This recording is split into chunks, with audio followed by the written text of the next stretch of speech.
তিনজন বন্ধু বা ভাই তার একটা গুহার মধ্যে আটকা পড়ে গেছে, ঝড় হচ্ছে, গুহার মুখটা বন্ধ হয়ে গেছে পাথর দিয়ে, বের হওয়ার কোনো জায়গা নাই, এখানে নিশ্চিত মৃত্যু, কোনো সুযোগই নাই বাঁচার। তারা অনেক চেষ্টা করে বের হতে পারলো না। শেষমেশ তারা বলছে যে আমাদের যদি কোনো নেক আমল থাকে, সে নেক আমলের ওসিলা করে আল্লাহর কাছে দোয়া করি, আল্লাহ চাইলে আজকে আমাদেরকে বাঁচাতে পারে। একজন বলছে, আল্লাহ আমার মা ছিল, পিতামাতা ছিল, তো মাকে আমি দুধ পান না করি আমার সন্তানদেরকে কখনো খাওয়াতাম না। একদিন গিয়ে দেখি যে মা ঘুমিয়ে গেছে, আমার বাচ্চারা কান্নাকাটি করছে, তবু আমি আমার বাচ্চাকে কান্না অবস্থায় রেখেছি, মাকে খাওয়াই নাই, ওদেরকে খাওয়াই নাই, আগে মাকে খাওয়াইছে তারপর ওদেরকে খাওয়াইছে। আজকে ঘরে ঘরে মাদের সাথে কি আচরণ দেখেন, কি একটা অবস্থা দেখেন সমাজে, কি প্রজন্ম তৈরি করেছেন। মারা এখন বৃদ্ধাশ্রমে চলে যাচ্ছে, শিক্ষিত মা, তাই না? মায়ের পায়ের নিচে আপনার জান্নাত।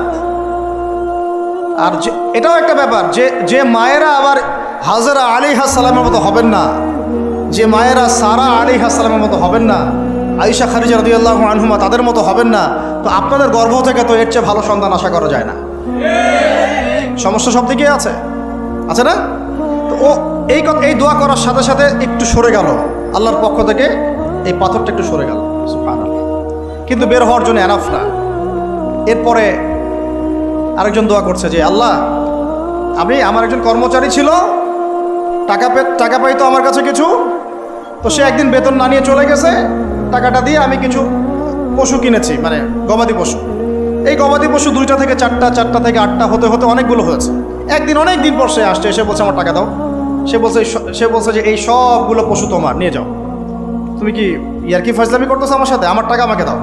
না, ইয়ার্কি ফাজলামি করতেছে না, এটা তোমার টাকা দিয়ে কেনা ছিল, সবগুলো বংশবৃদ্ধি হতে হতে আজকে এই অবস্থা হচ্ছে। আল্লাহ তোমার সন্তুষ্টির জন্য যদি এই কাজ করে থাকি, আল্লাহ আজকে আমাকে এই বিপদ থেকে বাঁচাও।